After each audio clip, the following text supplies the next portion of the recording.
doing?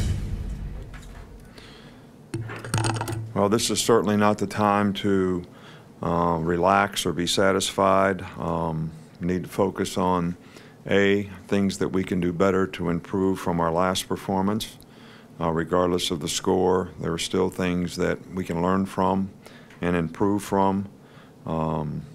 And this is another one of those division games against a very good team that's going to take, the best preparation that we have throughout the week to get ready to play this game. We're very pleased that Levi Wallace is the SEC Defensive Player of the Week. You have the offense, defense, and special teams guys that we have.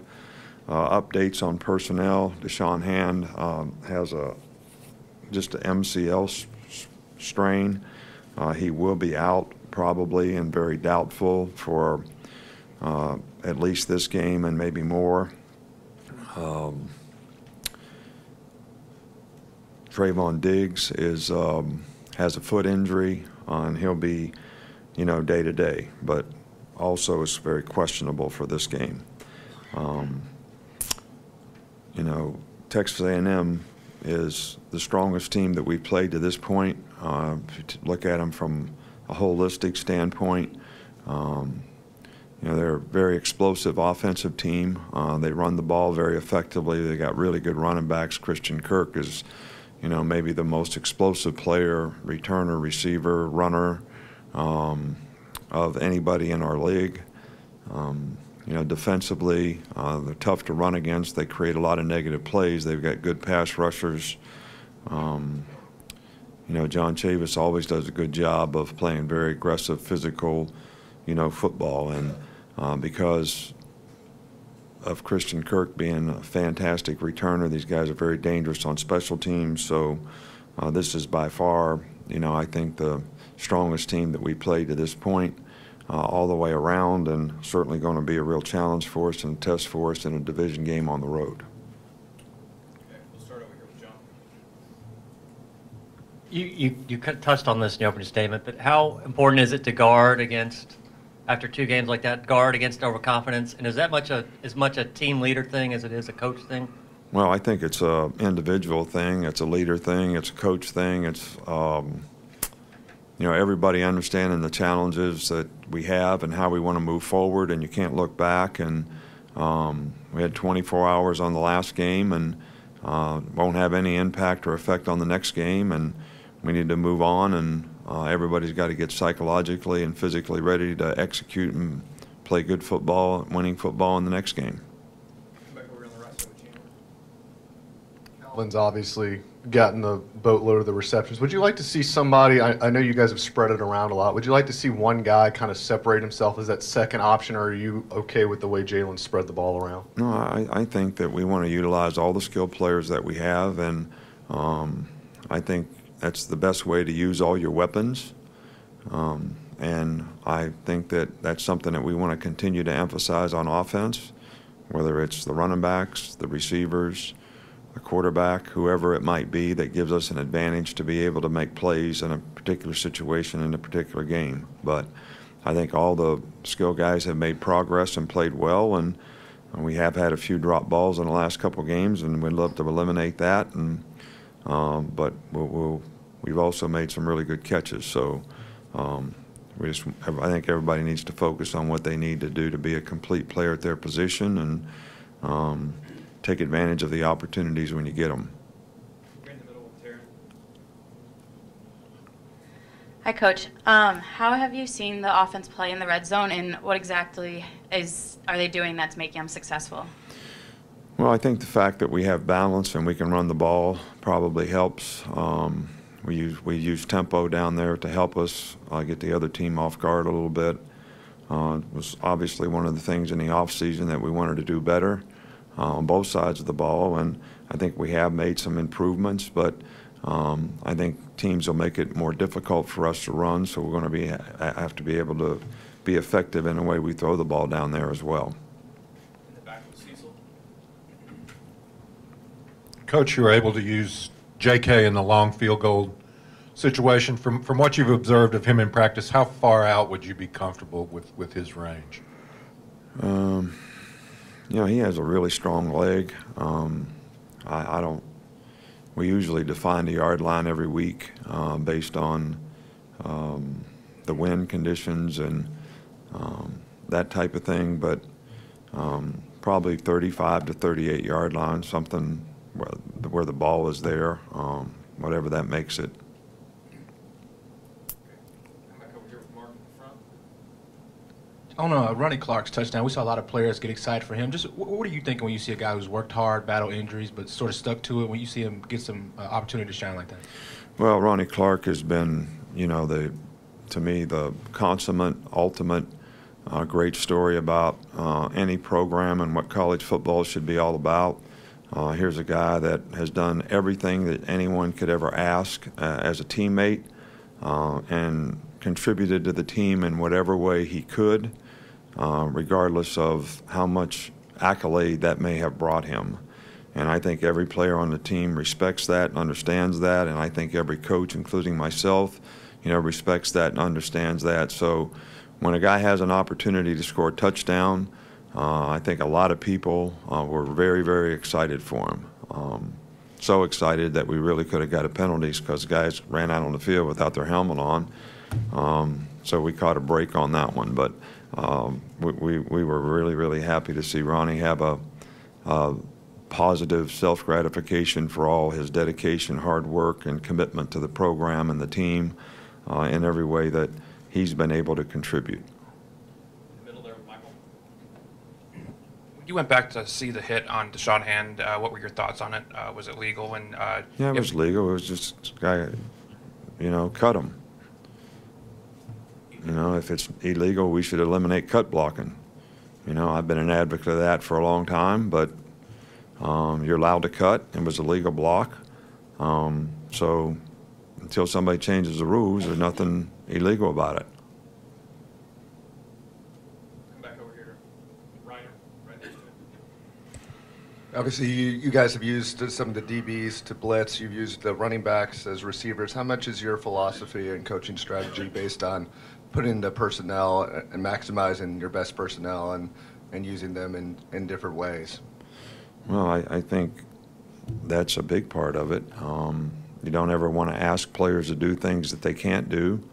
And you always want to try to feature guys in doing things that they're good at, they have confidence in, and can make plays doing. So I think that's especially true on offense, but also trying to get the matchups the right way on defense to be able to utilize some of that speed and ability, not only to cover but to do other things, is probably a multiple that can be an advantage for you on defense. In the middle with Alex.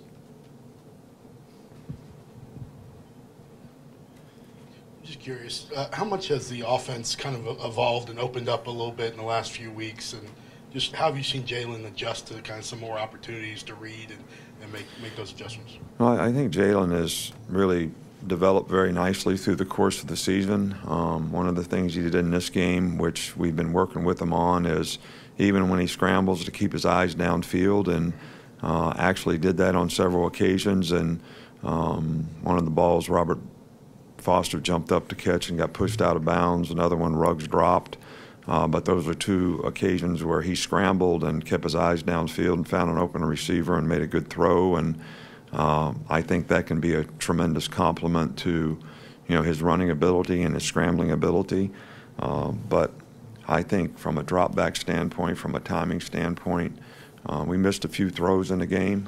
But at the same time, we're in the right place. We're making the reads. We're getting the ball out of our hand. And we also made some really good throws in the game. So we're excited about the progress that we've been able to make and the balance that it can create for us. Go in the back with Joe. Hey, Coach, you speak often about players not scoreboard watching, not buying into their own hype. And I'm sure during your career, you've had some teams that do a better job of that than others. Has there been a common thread or set of characteristics for the teams that have done a better job with that? Well, I think the common thread is, we have a old saying, out of yourself and into the team. And look, everybody has individual goals and accolades and things that they want to accomplish and things that they want to do personally, and I think they should. But I think there's a fine line between, you know, what do I put first? Do I do what's best for the team and for my teammates, and know that it's important for me to be a complete player, whether I'm getting the ball, not getting the ball, getting an opportunity or not getting an opportunity, but I create an opportunity for somebody else, and that same person can create an opportunity for me when I get my chance to make a play. So I think players keeping that in perspective, look, you want to be able to catch passes, but you also have to manage your frustration if you're going to be able to catch those passes.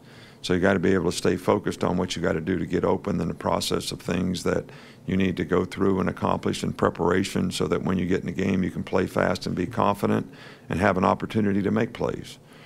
And you know, that's what we try to emphasize with our players, and you know, so far this year I think the players have done a really good job of that. In the middle with Chris Walsh. You've always stressed getting off to a good start in games. Seems like this year's team is really good at it. Why is there something different about this team's makeup in that respect?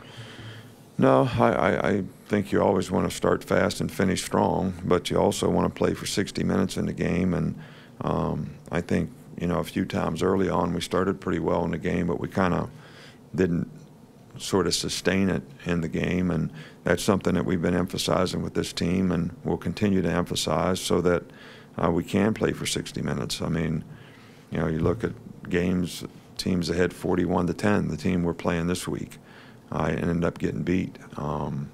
So, you know, you got to keep playing. The way college football is right now, people are very prolific at scoring a lot of points.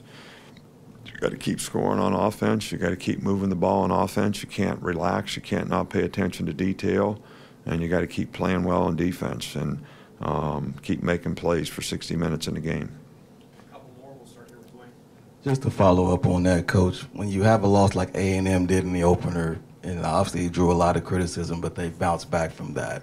What have you seen that you know, what does that say about them to get over a loss like that and be 4-1 at this point going into this game? I think sometimes when things like that happen, it can be a galvanizing thing for your team. You know, people respond better sometimes to bad things happen than they do when good things happen. So shouldn't be that way, but it sometimes is, and they certainly responded and played really, really well. They played really well in that game to get in the position that they were in.